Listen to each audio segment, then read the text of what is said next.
Magandang araw po sa ating lahat. Ngayon po, itatalakay ko at ng aking kagrupo na si Ginoong Cyrus Aparece ang El Filibusterismo ni Dr. Jose Rizal. So, isa po itong obra maestra na sumasalamin sa kalagayan ng Filipino noong panahon ng mga Espanyol. So, dito po natin malalaman kung paano ginamit ni Dr. Jose Rizal ang panitikan upang pukawin ang damdamin ng makabayang Pilipino. Bago natin simulan ang ating talakayan, babasahin muna natin ang ating layunin sa talakayan na ito. So, ang una nating layunin, masuri ang nobelang El Filibusterismo ni Dr. Jose Rizal batay sa tema, tauhan, simbolismo at iba pang mahalagang elemento ng panitikan. At ang pangalawang layunin, maipaliwanag ang kaugnayan ng akda sa kalagayan ng panlipunan ng Pilipinas sa ilalim ng kolonyalismong Espanyol. At ang pangatlo, maipaliwanag ang konteksto at nilalaman ng El Filibusterismo bilang isang klasikong nobelang Filipino.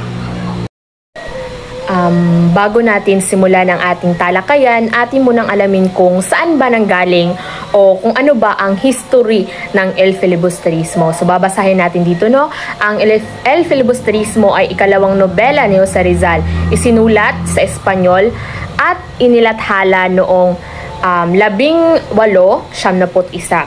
So ang El Filibusterismo ay sequel o ang pangalawang libro or kasunod ng isinulat na paunang aklat ni Jose Rizal na Noli Me Tangere. Ito ay isinulat sa Espanyol at inilathala or inilathala noong 1871.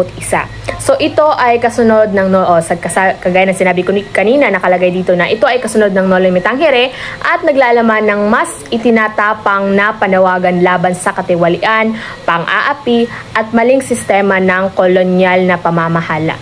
So kung mapapansin natin kung nabasa natin ang Noli Me Tangere, ang Noli Me Tangere ay nakabatay talaga siya more on romance doon.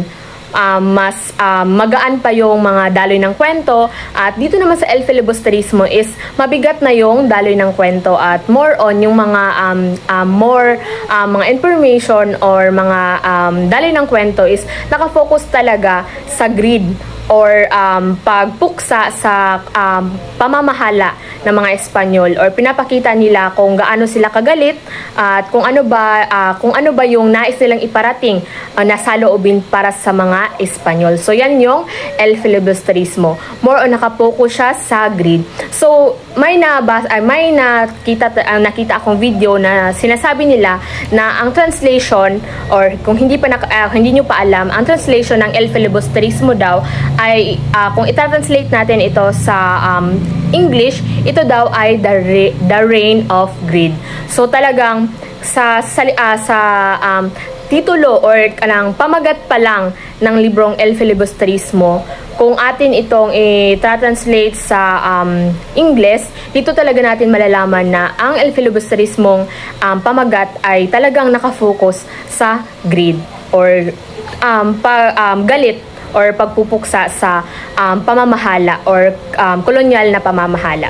So dito, nakasaad dito na ang tema daw ay, kagaya na sinabi ko kanina, na paghihigante, karumaldumal na kalayaan ng lipunan, hustisya, moralidad. So yan yung tema ng El Filibusterismo. Nakafocus talaga sa mga paghihigante at karumaldumal na kalagayan ng lipunan at saka panawagan sa hustisya at saka sa moralidad. So dito talaga binubuksan. Ito yung libro na kung saan nagbibigay, kagaya ng pauna kong introduction kanina na sinabi ko, na ito yung libro na kung saan pinamulat talaga sa makabayang Pilipino kung ano talaga ang kalagayan ng Pilipinas sa pamamahala ng mga Espanyol. At ang katangian naman ng akda, inilagay dito na ang katangian doon ng akda ay realistiko, sosiolohikal, or ipinapakita ang katotohanan ng lipunang sinakop. So yan yung katangian ng akda. So mamaya sa mga susunod pa na mga slide, doon natin malalaman talaga kung ano ba talaga ang katangian or ano ba talaga ang katangian ni Dr. Jose Rizal nang sinulat niya ang akdang El Filibusterismo. Aking sasabihin sa inyo kung ano ba talaga ang kabuuang history ng El Filibusterismo. So hindi ko lang ano bang tawag dyan, hindi lang namin nalagay sa slide, ngunit ipapaliwanag ko pa rin sa inyo para inyong malaman kung ano ba talaga ang history o kabuuang history nito. So ang ang nobelang El Filibusterismo ay sinimulang isulat ni Rizal noong 1887 sa Calamba. Sinulat niya ito sa Calamba nang bumalik siya sa Pilipinas at pagkatapos niyang mag-aral sa Europe at pagkatapos ng libutin ang Europe. So, ipinagpatuloy niya ang pagsusulat nito sa Madrid, Paris at Brussels. So pinagpatuloy niya ang pagsusulat niya sa Madrid, Paris at Brussels. At meron din nagsasabi na sa Paris, nang dumating siya sa Paris, may mga revision siyang ginawa sa mga chapter at saka sa mga plot ng El Filibusterismo. At noong Marso, 1871, pagkatapos ng 3 taon, so natapos na Rizal ang manuskrito. Natapos niya ang manuskrito ng El Filibusterismo sa Biarritz, isang lungsod ng Pransya. So yan yung doon niya natapos ang manuskrito ng El Filibusterismo. At noon namang Hulyo 1871, si Rizal ay nagtungo sa Ghent. So isang kilalang universidad sa Belgium. So tumungo siya sa Belgium. So ang kadahilanan nito, bakit tumungo sa Belgium, nandun naman siya sa Paris. So ang kadahilanan nito, dahil sinabi doon na ang Belgium daw noon ay mababa, or ang quality ng kanilang kabuhayan noon is hindi gaanong mahal kumpara sa ibang bansa sa Europe. Dahil sa ibang bansa sa Europe is mahal daw yung kabuhayan, ay mahal daw yung cost of living doon. So dito naman sa Belgium o sa Ghent is mababa daw yung cost of living nila. Kaya naisipan ni Rizal na dito na lang tumira. At naisipan din niya na mas pabor dito, na dito siya tumira, at dito niya rin ililimbag ang El Filibusterismo dahil mababa lang daw ang bayad ng paglilimbag dito ng El Filibusterismo. At noong Setyembre 18, taong 1871, dito na nangyari na ipinalimbag na ni Rizal ang nobelang El Filibusterismo sa F. Meyer van Lopez. Dahil sa ito ay nag-alok ng kanyang pinakabababang halaga sa pagpapalimbag ng kanyang nobela bukod sa maaari niya itong bayaran ng hulugan. So yan yung kadahilanan na bakit talaga naisipan ni Rizal na dun niya ipalimbag sa Belgium o sa Ghent or sa F. Meyer van Lopez ang nobelang El Filibusterismo dahil mababa lang daw yung bayaran dito kapag naglimbag ka ng mga libro. At dito naman tayo sa mga elemento ng pagsusuri. So para sa pagsusuri ng El Filibusterismo, so maaari nating gamitin itong nasa slide, no? So maaari nating gamitin ang mga sumusunod na batayan. So nandito ang mga elemento at laman ng katangian. So sa pagsusuri, kailangan nating suriin ang tema. So sa tema dito, mga suliranin, sa lipunan, kung ang tema ba ay kung ano yung nakapatungkol sa tema. So sa El Filibusterismo, so sa El Filibusterismo, ang katangian or laman ng tema ay patungkol ito sa suliranin ng lipunan, katiwalian, pang-aapi at karapatang pantao at paghihiganti. So yan yung tema ng El Filibusterismo, base sa ating pagsusuri. At sa mga tauhan naman, so nandito sila Simeon, Basilio, Isagani, Cabezang Talis, Huli, at saka Tandang Selo, Hermana Pichang at mga iba pa. So marami pang mga tao na hindi lang nalagay dyan, ngunit ibabanggit din namin mamaya sa pagtatalakay namin sa mga tauhan para inyong mas lalong maintindihan kung sino ba talaga ang mga tauhan pa na kailangan nating kilalanin sa talakayan na ito. At dito naman tayo sa mga ibang elemento pa. So tagpuan at panahon, importante din ito na malaman natin kung ano ba talaga ang tagpuan ng panahon. So ang katangian ng tagpuan at panahon sa El Filibusterismo, no, ay nakabatay sa Pilipinas sa ilalim ng kolonyal ng Espanya sa mga bayan at bukirin. So yan yung mga tagpuan at panahon ng nakalagay sa El Filibusterismo. At saka ang simbolismo at mensahe naman ay, ang katangian nito ay ang alahas ni Simeon. So may mga simbolismo talaga, no? So malalaman natin yan mamaya kung ano ba talaga ang simbolismo ng alahas ni Simeon, ano bang simbolismo ni Simeon, at saka mga bomba, meron dito mga lupa, mga forma ng pang-aapi. So yan yung mga simbolismo na nakapaloob sa El Filibusterismo. At saka, meron pa dito. Mga aral at mensahe rin. Napaka-importante din na masuri natin ito. So, yan yung mga, ito dito, nakalagay dito na aral, mensahe. So, ano ba talaga ang laman o katangian sa aral at mensahe na nakapaloob sa El Filibusterismo? So, nakalagay dito ang kahalagahan ng pakikibaka para sa hustisya, ang kapangyarihan ng kabataan at magiging mapanuri. So, yan yung mga aral and mensahe, no? So, mamaya, palalawakin natin yan kung ano ba talaga ang mga aral at mensahe na mayroon ang El Filibusterismo na maaari niyang ibigay or ipahayag sa atin. At saka, dito din natagpuan din natin ang teoryang pampanitikan. So, dito nakabatay ang realismo. So, ano ba ang realismo? Ipinapakita ang kalagayan ng lipunan. So, yan yung nakapaloob sa El Filibusterismo, no, base sa pagsusuri. At saka, sosyologikal, ugnayan ng lipunan at akda. So, yan yung sosyologikal. At saka, palalawakin din natin yan mamaya, kung ano ba talaga ang ibig sabihin yan. At dadako naman tayo, no, sa buod.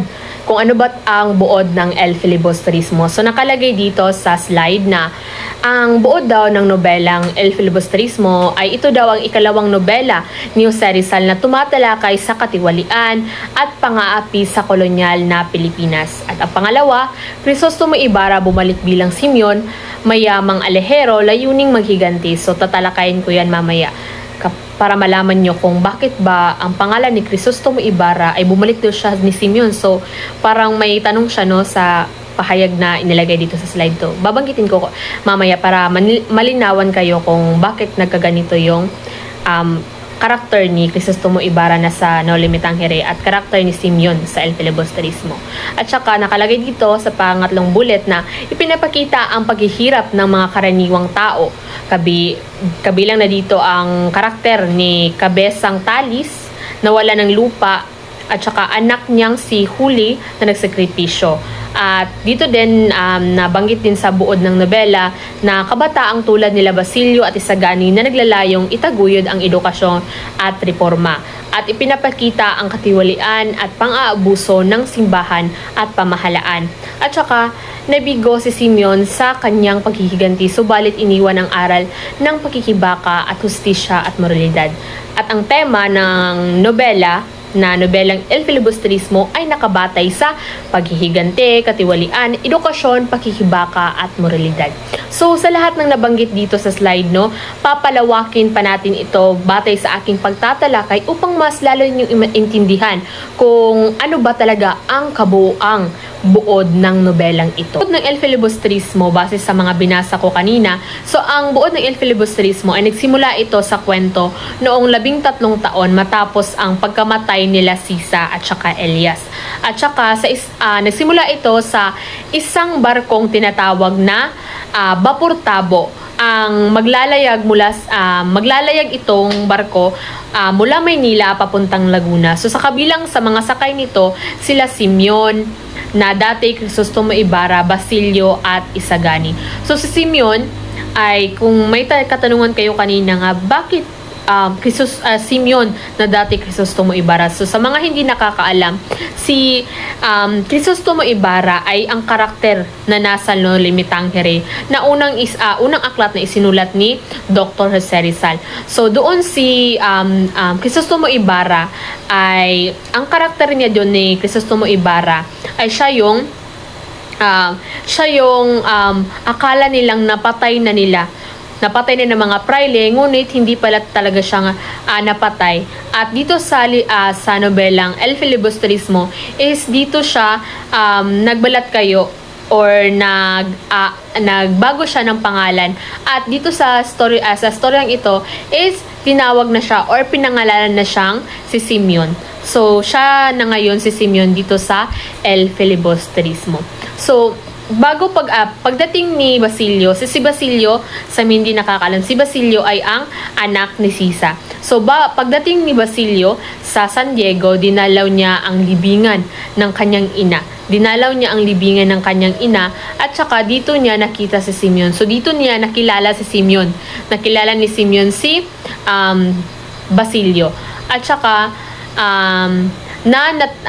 nagpapanggap upang itago ang kanyang tunay na pagkatao. So sinubukan ni Simeon na gamitin si Basilio sa kanyang balak na paghihimagsik. So kinumbinsi talaga ni Simeon si Basilio na makipagkampi sa kanya para sa kanyang paghihimagsik. Ngunit hindi pumayag si Basilio dahil nais niyang makapagtapos. Meron pang pangarap si Basilio na makapagtapos. So habang nagaganap ito, ang mga estudyanteng Pilipino ay naghain ng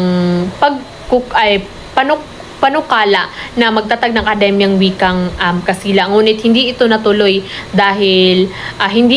at natanggap dahil ang mga praile ang siyang namamahala dito. So hindi natuloy ang mga mungkahi nilang magtayo ng mga akademya ng wikang Kastila, no? Dahil sa panahong iyon or sa librong ito, tinalakay na ang mga praile talaga ang may kapangyarihan batay sa akademya or edukasyon. So, sa pansitarya, makanista, may pagtitipon din na ganap. So, ito yung mga pangyayari sa El Filibustrismo, no? So, mga pangyayari ito, marami kasi itong kabanata. So, sa buod talaga, ipinapakita lang kung ano yung mga highlight na mga nangyari, no? Sa bawat kabanata. So, hindi naman pwedeng i-explain ko sa inyo ang buong kabanata. So, ito lang yung buod na i-explain ko sa inyo. So, dito nangyari din ang pansitarya, makanista, na kung saan nagtipon sila ang mga estudyante at nagbigay ng mga talumpati na maaaring pumuna sa mga praile at mga sistemang kolonyal. So, dito, gumawa sila ng mga talumpati na patungkol sa pamumuna sa mga praile at sistema ng kolonyal. So nagkalat din sila ng mga placard laban sa mga simbahan dahil dito inakusahan ang mga estudyante at saka kabilang na nasali si Basilio. At maraming nahuli. So maraming nahuli dito ng mga estudyante at kabilang na si Basilio, no, sa nahuli ng mga estudyante. So habang nasa bilangguan, si tinangka ni Padre Camora na gahasain si Huli. So hindi nakakaalam, si Huli ay kasintahan ito ni Basilio, no? So si Huli tinangka siyang gahasain ni Padre Camora. Ngunit hindi nagtagumpay sapagkat napatay si Huli sa pagtalon sa bintana. Lalo nitong pinagtindi ang sama ng loob. So hindi natuloy ang plano ni Padre Camora, ngunit ang sa kasamaang palad ay namatay si Huli dahil sa pagtalon niya sa bintana. So hindi si Huli, bakit na padulong or napunta man siya sa Kapadre Camora dahil doon naghingi siya ng tulong upang makalaya si Basilio at yun yung resulta, namatay siya dahil sa pagtatangkang gahasain siya ni Padre Camora. So si Simeon ay nagpatuloy sa kanyang plano na paghihimagsik at saka nakipag-ugnayan siya siya kay Don Mateo Palaez para makalap ang mga suporta. So naitakda niya ang kasal ni Juanito, anak ito ni Don Timoteo Palaez at saka si Paulita Gomez. Si Paulita Gomez ito din ang itinakdang ikasal kay Juanito. So, at inimbitahan ang mga makapangyarihan sa isang piging. So, yan yung plano ni Simeon, no? Na plano niyang buuin or ipunin ang mga mayayamang mga makapangyarihang tao sa piging na iyon upang maisagawa ang kanyang plano na paghihiganti. So sa araw ng kasal, may inilagak si Simeon na bomba sa isang lampara na hugis ilaw. So yan yung plano niya, isang lampara na ginawa niya.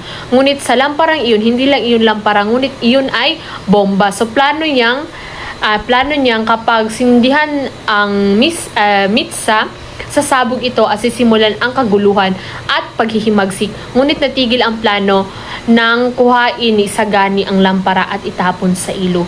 So dito may kasama na si Simeon dito, no, nahikayat niya si Basilio dahil sa mga panahong iyon nakalaya na si Basilio at saka ang mga naisip ni Basilio doon, 'di ba? Nung unang hinikayat siya ni Simeon, hindi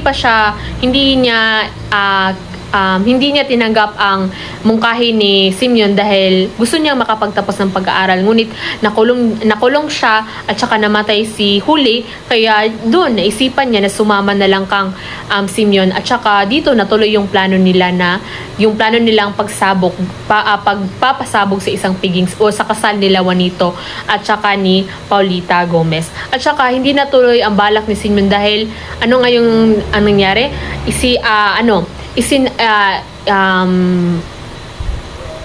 Itinapon ni Sagani sa ilog yung lampara or yung bomba na ginawa or plano na pasabugin nila Simeon. At saka umalis sinabi dito na hindi natuloy ang balak ni Simeon, no? So umalis siya at tumungo sa bahay ni Padre Florentino. So sa takot na mahuli ni Simeon ay uminom siya ng lason at doon niya inamin ang kanyang buong pagkakakilanlan sa pari. So yun yung nangyari sa karakter ni Simeon, no? Dahil sa plano niya at hindi natuloy yung plano niya, at saka umalis siya at saka uminom siya ng lason at doon nalaman ang totoong karakter niya na siya pala talaga si Crisostomo Ibarra. Matapos ang kumpisal ay namatay si Simeon. So nangumpisal pa siya sa pari at sinabi niya ang kanyang mga pagkakikilanlan, kung sino ba talaga siya, ano ba yung mungkahi niya, at doon namatay siya dahil sa pag-inom niya ng lason. At saka ang kanyang mga alahas ay itinapon ni Padre Florentino sa dagat bilang tanda ng pagtatakwil sa makasariling tungkulin at kapangyarihan. So, sa kwentong El Filibustrismo, napakasakit na tingnan natin ang istorya dahil hindi talaga nagtagumpay ang plano ni Simeon. Maraming salamat Binibining Inopiano, at ngayon naman ay dumako tayo sa mga mahahalagang kabanata at pangyayari. At narito nga ang unang kabanata na sa ibabaw ng kubyerta na pagpapakilala kay Simeon at plano sa paghihiganti.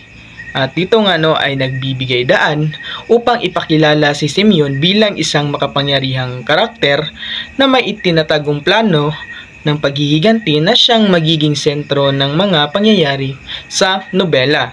At narito nga ang pangalawang kabanata, Kabisang Tales, pang-aapi sa mga magsasaka at pagkawala ng lupa. Dito nga ang kwento ni Kabisang Tales ay nagpapakita ng pang-aapi na dinanas ng mga magsasaka sa kamay ng mga prayle na nagresulta sa pagkawala ng kanilang lupa at pagkilos upang ipaglaban ang kanilang mga karapatan. At narito nga ang pangatlong kabanata, sa bahay ng kabataang Pilipino, edukasyon, pangarap at pagkakaibigan. Dito nga sa bahay ng mga kabataang Pilipino, kung saan ay naglalarawan ng mahahalagang papel ng edukasyon, pangarap at pagkakaibigan sa paghubog ng kinabukasan ng mga kabataang Pilipino. At ang panghuli naman ay ang simbahan ng Intramuros na pagsusuri sa katiwalian ng simbahan.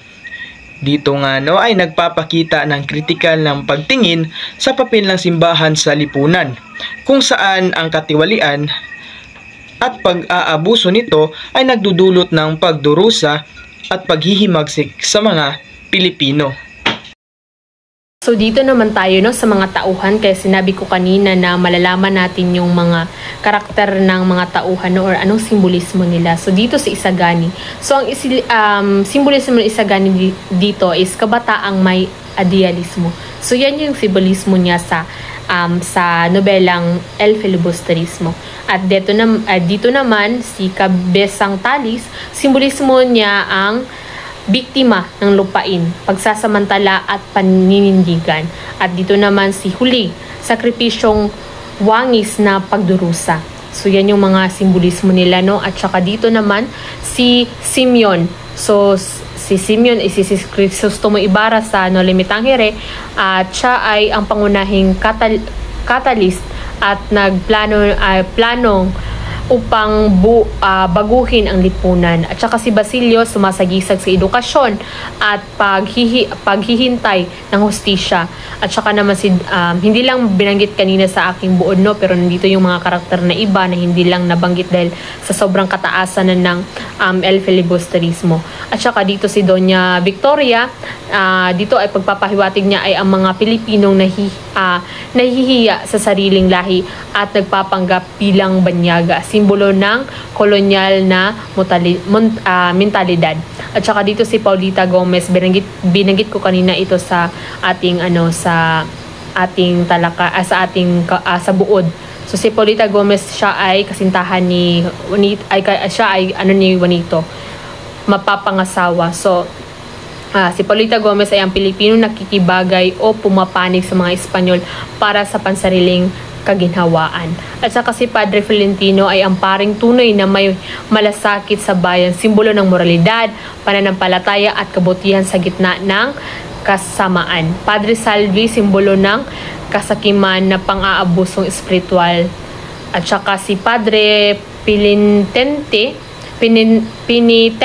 ay mga estudyanteng ni Padre pala ito, Placido Panitente, mga estudyanteng nawawala ng gana sa edukasyon at puno ng pang-aabuso. At saka si Don Custodio at Ben Zaib, mga taong mapagpanggap na marunong at makapangyarihan ngunit walang malasakit sa bayan. So yan yung mga simbolo nila no, sa mga tauhan. At saka nandito din si Tandang Selo, representasyon ng matandang apektado. At saka si Hermana Petsyang, simbolo ng abuso at pagsasamantala. So yan yung mga tauhan at saka na yung mga simbolismo nila no. Sa kwento ng El Filibusterismo, pinapakita dito yung mga karakter ay may simbolismo talaga sila sa realidad na nangyayari sa Pilipinas noong panahon na iyon. Kaya sinulat yun ni Dr. Reza Rizal, hindi lang para sa normal na istorya lang, ngunit ipinapakita dito or may nakatago itong simbolismo upang ipaliwanag sa iba kung ano ba talaga ang nangyayari sa loob ng Pilipinas sa panahon na iyon. At dito naman tayo no, sa tema at tunggalian. Sa tema, nandito ang pag-aabuso at kapangyarihan, kahirapan at kawalan ng katarungan, sakripisyo ng pamilya, paglaban para sa karapatan. So yan yung tema talaga na nakapaloob sa El Filibusterismo. At nakafocus ito talaga sa pag-aabuso ng kapangyarihan at sa walang katarungan. So yan yung ipinapakita ng El Filibusterismo base sa tema nito. At saka sa tunggalian naman, tao laban sa institusyon. So nabanggit yan kanina sa buod. At saka tao laban sa kahirapan. Totoo iyan. At saka tahimik versus malisyosong elemento sa lipunan. Tamang-tama rin. At saka sakripisyo ng individual laban sa kapakanan ng pamilya. So yan yung mga tunggalian na nangyari sa El Filibusterismo. At saka dito naman tayo sa katangian ng akda. So ang katangian ni Dr. Rizal nang maisulat niya ang El Filibusterismo no, ay realismo. Ipinapakita niya talaga na ang realismo. So kapag inilarawan ni Dr. Rizal ang lipunang Pilipino sa ilalim ng kolonyalismo, yun yung pahiwatig niya talaga sa El Filibusterismo. Ipinapakita niya ang realidad na nangyayari sa kolonyalismo sa Pilipinas. So sosyal na komentaryo, ipinapakita ang katiwalian at mga sistemang mapaniil. So yan yun, no? At saka moralismo, may mga mag-aaral na at pagpapahalaga. May mga aral at pagpapahalaga. Paggamit ng simbolismo, mga tauhang simbolo, kagaya na sinabi ko kanina, at saka mga lupang bilang simbolo ng karapatan, at saka estilo, descriptive, narratibo, at saka dramatikong tensyon. So yun yung katangian ni Jose Rizal na ipinakita niya talaga, or ang kabuuang katangian niya na nang sinulat niya ang Akdang El Filibustrismo. Maraming salamat Binibining Inopia, no? At ngayon naman ay dumakaw tayo sa teoryang pampanitikan. At ang unang teorya nga ay ang teoryang Marxismo, panlipunang panunuring pampanitikan. Ito nga ay nakatuon sa ugnayan ng uri at kapangyarihan, paano ang mamamayan, makapangyarihan ang nagtatayo ng sistema. At dito nga, no, ay ang mayayaman o may mga makapangyarihan ay gumagamit ng kanilang yaman at impluensya upang magtayo ng isang sistema na nagpapatibay sa kanilang posisyon sa lipunan, na nagresulta sa hindi magkapantay-pantay at pang-aapi. At ang pangalawang teorya naman, no, ay ang teoryang feminismo. Sa bahagi ni Jolie, kababaihan sa kwento. At ito nga ang pagsusuri sa papel ng babae sa lipunan, sakripisyong ginawa ni Jolie. Dito nga, no, ay ang pagsusuri sa papel ng babaeng sa lipunan at ang sakripisyo na ginawa ni Jolie ay ang nagpapakita ng komplikadong realidad ng mga babae sa lipunan, kung saan sila ay nahaharap sa mga limitasyon at pag-aabusar. At ngunit nagpapakita rin ng lakas at determinasyon sa pagharap sa mga hamon. At ang panghuling teorya ay ang teoryang humanismo o moralismo, pagtutok sa moral at etikal na dimensyon ng kilos ng mga tauhan. Ito nga, no, ay ang pagtutok sa moral at etikal na dimensyon ng kilos ng mga tauhan na nagbibigay sa atin ng malalim na pag-unawa sa kanilang mga motibo, halaga at apekto ng kanilang mga kilos sa lipunan. At ngayon nga, no, ay dumako naman tayo sa bisa at aral. Narito nga ang unang bisa at aral. Moral, aral na makukuha. At narito nga ang unang bullet. Huwag mong hayaang abusuhin ang kapangyarihan. At ang pangalawang bullet naman ay ang katarungan ay hindi laging makakamit sa legal na sistema. At ang pangatlong bullet naman ay ang sakripisyo at pagtitiis para sa pamilya ay may mahalaga. At ang pang-apat na bullet naman ay ang paglaban sa katiwalian ay mahirap ngunit may saysay. At ngayon naman ay narito ang pangalawang bisa at aral. Bisa sa mambabasa ngayon. At narito nga ang unang bullet. Nagiging mapanuri sa gobyerno at lipunan. At ang pangalawang bullet naman ay nagpapalawak ng kamalayan sa karapatang pantao. At ang pangatlong bullet naman ay nag-uudyok ng kamalayan sa kasaysayan at kultura. At dito naman tayo dumako, no, sa pamamaraan at pamamaraan sa pagsusuri ng maikling kwento. So dito, no, kapag nagsuri tayo ng isang akda, kailangan talagang malaman natin una. So natalakay na ito nila Maureen at saka nila Angel, no. So dito babasahin ko na lang, o i-run through ko na lang para mas malaman ninyo o hindi nyo makalimutan yung mga tinalakay nila. Dahil kapareha lang ito ng mga tinalakay nila Angel at saka nila Maureen. So nandito yung mga pangalan, no. Dapat alam natin yung pangalan ng at saka akda. Pangalan ng may akda at saka yung akda niya. At saka para sa malalim na pagsusuri, kailangan maaari nating higit sa isa ang tamang sagot, bagamat may maituturin pa rin mali. So yan yung pagsusuri natin. At saka may mga paliwanag o patunay sa sagot ay nagmula pa rin sa akda. At saka bunga ito ng pinagsamang talino, may akda at mambabasa. Formaryo at saka malalim equals akda plus ikaw na mambabasa. So yan yun, no? Yung mga dapat malalim para sa malalim na pagsusuri. At saka dito din tinatalakay din ito ang pagpapahiwatig. So detalye sa likod ng mga detalye.